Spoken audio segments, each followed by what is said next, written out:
أما بعد فأعوذ بالله من الشيطان الرجيم بسم الله الرحمن الرحيم إنا نحن نزلنا الذكر وإنا له لحافظون صدق الله العظيم.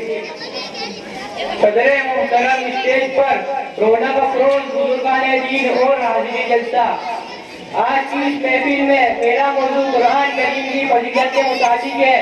قرآن کریم دنیا کی وہ پاکیزہ کتاب ہے جس کا ایک ایک حرف سچا ہے، جس کے متعلق حضور پاک صلی اللہ علیہ وسلم نے ارشاد فرمایا کہ تم میں سب سے بہتر شخص وہ ہے جو قرآن سیکھے اور سکھائے. دعا کیجیے اللہ تعالیٰ تمام مسلمانوں کو قرآن پاک کی دولت سے مالا مال فرمائے. بزرگوں اور نوجوان دوستوں، قرآن پاک رب کائنات کی طرف سے عطا کردہ وہ عظیم کتاب ہے. اس نے 23 سال کی قلیل مدت میں پورے عالم میں وہ انقلاب برپا کر دیا کہ اس سے بڑے فقہا اور شعراء اعلان دے گئے. میرے عزیزوں، یہی وہ قرآن ہے جو نئی دنیا تک کے تمام انسانوں کے لیے ہدایت اور رحمت کا ذریعہ ہے.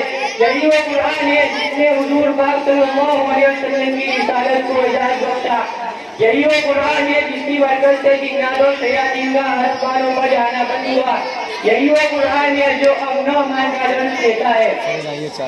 میرے عزیزوں، آج کے اس پرفتن دور میں حفظ کلام پاک اور اس کا پڑھنا اور پڑھانا فضول سمجھا جاتا ہے.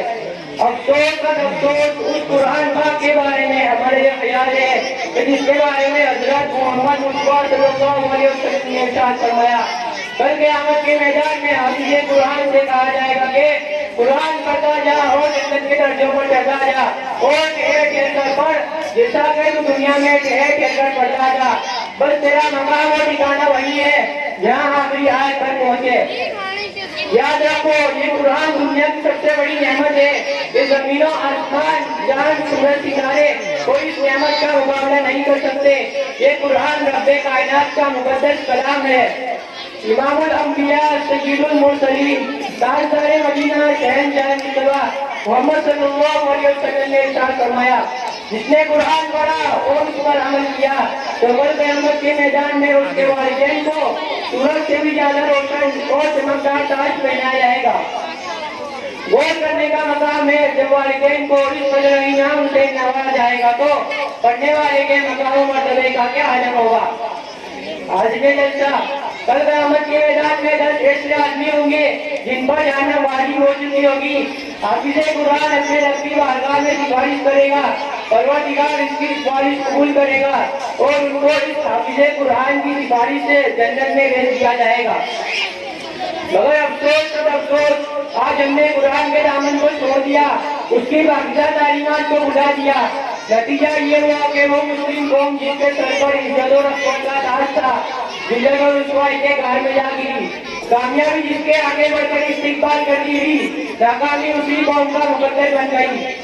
مسلمانوں، سمجھے گئے ہوشیار ہو جاؤ، غفلت کا وجہ تیاگ کرو، قرآن سے وابستہ ہو جاؤ، ورنہ یاد رکھو تاریخ ہمیں کبھی معاف نہیں کرے گی. حاضرین جلسہ، صحابہ کرام رضی اللہ تعالیٰ عنہ کے بعد قرآن کے علاوہ کوئی کتاب نہیں تھی. بچوں اسی کو لے کر آگے بڑھے اور کامیابی ان کے قدم چلتی چلی گئی.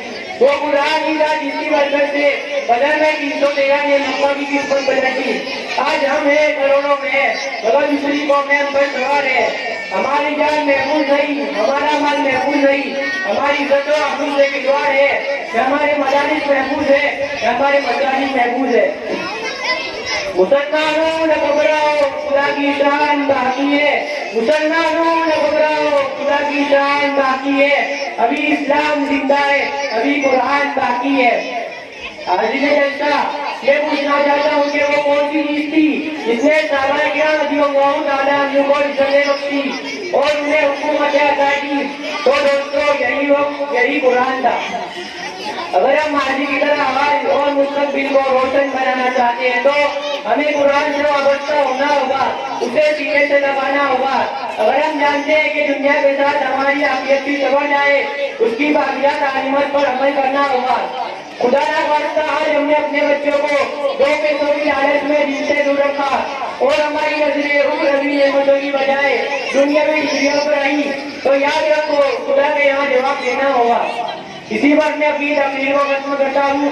دعا کیجیے اللہ تعالیٰ تمام مسلمانوں کو قرآن سیکھنے اور سکھانے اور اس پر عمل کرنے کی توفیق عطا فرمائے. آمین. وما علینا الا البلاغ.